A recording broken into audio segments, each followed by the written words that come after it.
दोस्तों, आप सभी ने एसडीएम थप्पड़ कांड का वायरल वीडियो तो देख ही लिया होगा और उसके बाद इस केस में आए हुए ट्विस्ट के बारे में भी आप सभी को पता होगा। जहां पर एसडीएम साहब ने थप्पड़ मारा तो पेट्रोल पंप के कर्मचारियों ने भी एसडीएम साहब को थप्पड़ मार दिया और तो और जब थप्पड़ खा लिया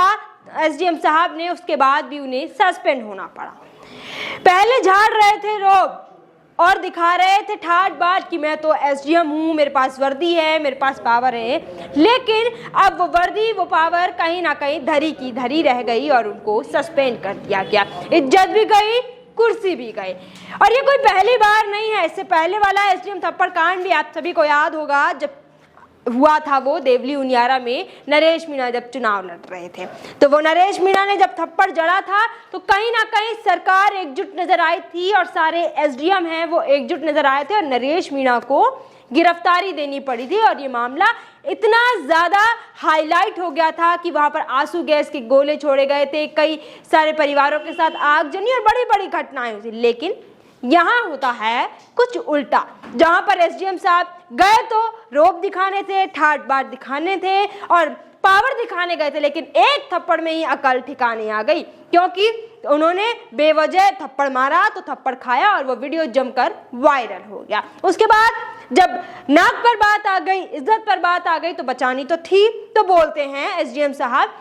कि वो सीसीटीवी फुटेज तो सबने देख लिए जो वायरल हुए, लेकिन क्या किसी ने वो सीसीटीवी फुटेज देखे हैं जिसमें मेरी पत्नी दीपिका व्यास के साथ छेड़खानी की जाती है,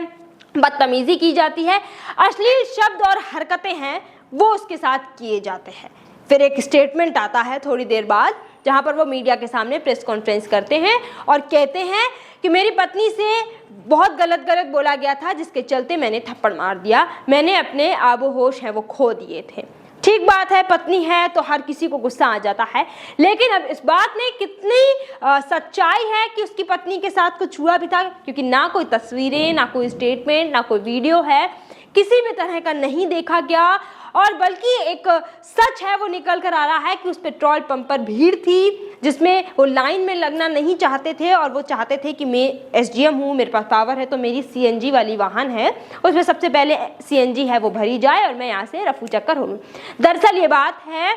जो ये पूरा मामला है जहाँ पर थप्पड़ कांड हुआ है वो है अजमेर भीलवाड़ा नेशनल हाईवे पर जसवंतपुरा के पास का, जहाँ की वीडियोस फोटोज हैं तो वायरल हो रही हैं, जिसके बाद से एसडीएम पर, सरकार पर तमाम नए सवाल हैं वो खड़े किए जा रहे थे। जिसके बाद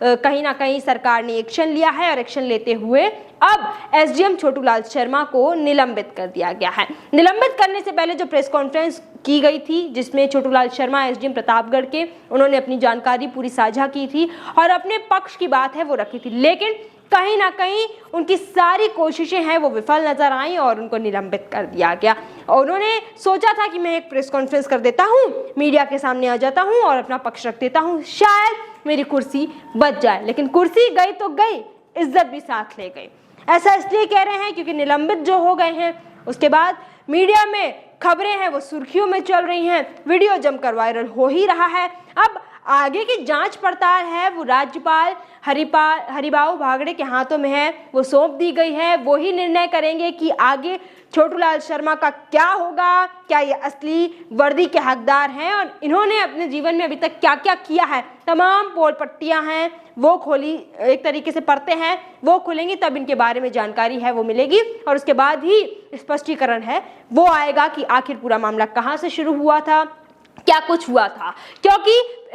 एसडीएम साहब थे, इनके थप्पड़ पड़ा था तो इनकी इज्जत पर बात आ गई थी, तो पेट्रोल पंप के 3 कर्मचारियों को तुरंत प्रभाव से गिरफ्तार भी कर लिया गया था, लेकिन उनकी गिरफ्तारी कहीं ना कहीं गलत थी तो वो बाहर भी आ गए हैं और अब उसी कटघरे में एसडीएम साहब खुद खड़े हो गए। आगे क्या कुछ होगा, तब तक के लिए हर छोटे से बड़े अपडेट के लिए बनी रहिए हमारे चैनल द खटक के साथ। मैं भूमि, शुक्रिया।